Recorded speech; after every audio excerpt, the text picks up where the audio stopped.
High Commissioner Barry O'Farrell, it's a great pleasure to have you with us on ICUTS Adda.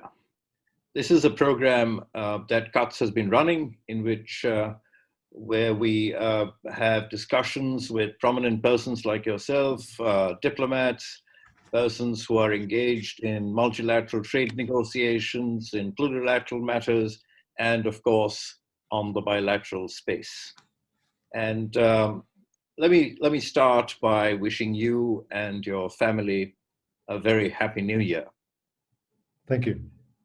High Commissioner, it'll soon be about a year that you've been in office in New Delhi. And 2020 has been professionally challenging for many people because of health protocols, social distancing and travel restrictions. And yet, in 2020, India and Australia managed to achieve significant amount of togetherness, so to speak, and add value to the robust strategic partnership. When you look back at 2020, what would you like to identify as some of the critical pillars that were put in place in the relationship? It has been, by any measure, an interesting year, particularly for me. You know that I'm not a trained diplomat. You know I came from a different part of the world of employment. And so what I expected to be my first, hopefully gentle introduction to the world of diplomacy was blown up a bit, as was the world for everybody, by COVID. But I'm pleased to say that despite that, as I look back, the team I've led here in India has done a remarkable job in ensuring that despite the challenges of COVID-19, the relationship after 12 months is much better, deeper and broader than when I arrived. And that's in no small part due to the fact that on the 4th of June, our two Prime Ministers, Prime Minister Modi and Prime Minister Morrison, elevated the relationship to a comprehensive strategic partnership. And that agreement was matched by 8 other agreements that range from defence, through education, through water resources, to cyber and critical technologies. And so I'm delighted that what we've seen over the past 12 months is that deepening of relationship, an indication that it reflects the strong commitment that exists between Australia and India to cooperate globally, firstly in confronting the challenge of COVID-19, but also in seeking to ensure greater cooperation on a common view for the Indo-Pacific post-COVID, and of course to try and ensure that we realise the economic promise of the relationship that exists between us. And so I couldn't be happier with what has happened to the Australia-India relationship over this 12 months, despite the terrible pandemic that's affected both our countries, that we're both still dealing with and that the world is dealing with. Happily, 6 months on from that Prime Minister's Virtual Leaders Summit, we're making good progress. We've held a special round of the Australia-India Strategic Research Fund, specifically focused on COVID-19. Next month, we'll be holding a hackathon focused on the circular economy for students and startups, medium and small size enterprises from both countries. We recently launched a new grants program focused on cyber and critical technologies that are open to Australian and Indian companies, students and research institutions.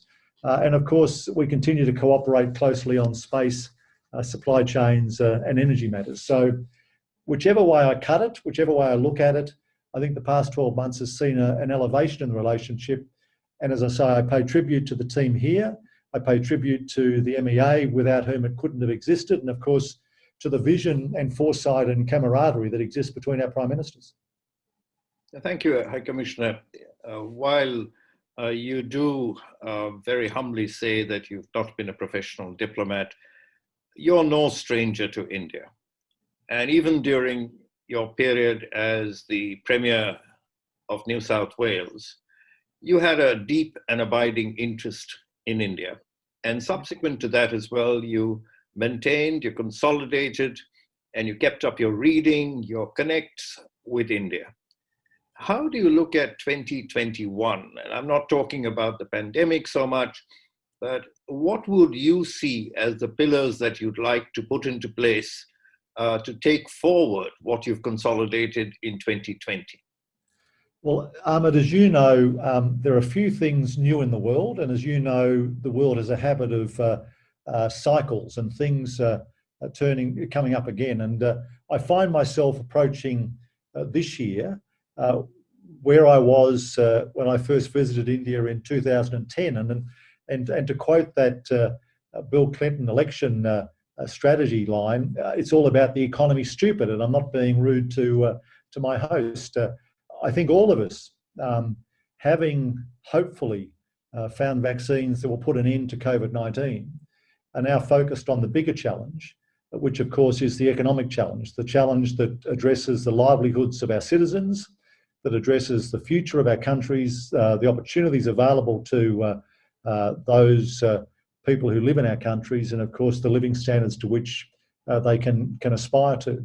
And so I think that 2021 will be clearly a period to continue the strong momentum across the relationship, whether it's defence through to public administration and vocational education, but particularly critical in relation to deepening trade and investment ties. And as you know, as a former ambassador, that is the bread and butter of relationships, but it's also perhaps the hardest part of most relationships. I'm pleased to see, and I'm encouraged by some of the strong signs pointing to rapid economic recovery by both our countries. But there's a long way to go to ensure the certainty that both our governments but also what that our citizens should expect. Prior to COVID, we'd seen a doubling over the past 5 years in two-way trade between our two nations. And that's a good thing, but it simply provides a basis upon which we need to do more. The good news is that one of the comprehensive strategic partnership signed by our prime ministers commits us to re-engaging on the comprehensive economic cooperation agreement between Australia and India. In an earlier iteration, we embarked on a similar exercise, but for a variety of reasons, it stalled. I think it's a good thing that during this time, building on the disruption that the world faced throughout the last 12 months, that economies like Australia and India recognise the need to kickstart trade and investment ties, not just with Australia, but with other countries, and that's happening. There are green shoots, if I can use that economist's expression. One of the agreements that we signed relates to critical minerals and rare earths. We know that India has a mission to become a significant manufacturer, if not the leading manufacturer in the world of electric vehicles, equally in relation to battery storage for renewable energies.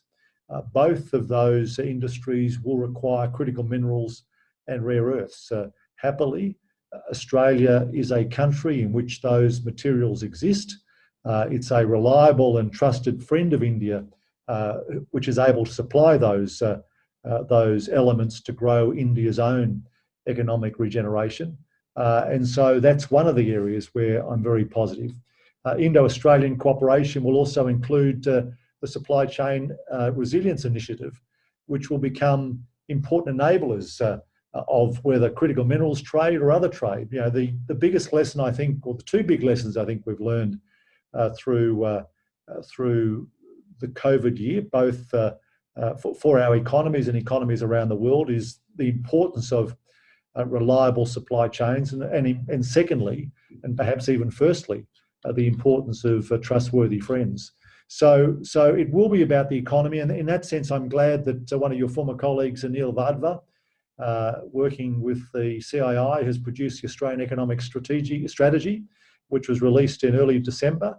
I think that's an important and timely contribution to the way in which we can deepen our economic relationship, and it builds on the work of one of my predecessors, Peter Varghese, who delivered for the Australian government a similar report, the Indian Economic Strategy, back in 2018. So I have to say that I agree with Ambassador Vadva's comments that both India and Australia stand to benefit from boosting bilateral economic engagement, and that in particular from reinvigorating the business-to-business relationship between our countries. You know, Australia has been a trading nation since Europeans first settled it.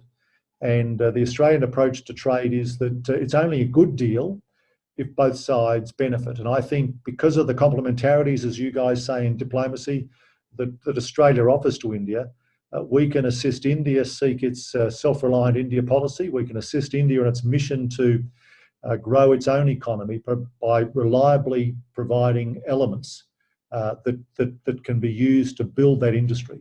And that's what I'm looking forward to this year. Thank you, High Commissioner. And that really brings me to another question on taking off actually from what you said on economic considerations and the primacy that it actually holds in a bilateral space. When you look at two-way trade between Australia and China, and you look at two-way trade between Australia and India, India's contribution really, percentage-wise, is less than 10% of Australia-China trade. And while there are several important, strategically significant relationships that governments can forge with governments, whether it's a 2+2 dialogue, whether it's a dialogue on security matters, on cybersecurity, etc., the real heart of the matter for economic collaboration is with a different stakeholder altogether. It's the business community. Do you think the business community in Australia has appetite for a new market like India? Or would you feel that there would continue to be post-pandemic, where disruptions in the global economy have taken place? Would you feel that they would continue to gravitate towards old friends, so to speak, by which I'm referring to the China market? Or do you see a shift that might be possible to some degree at least?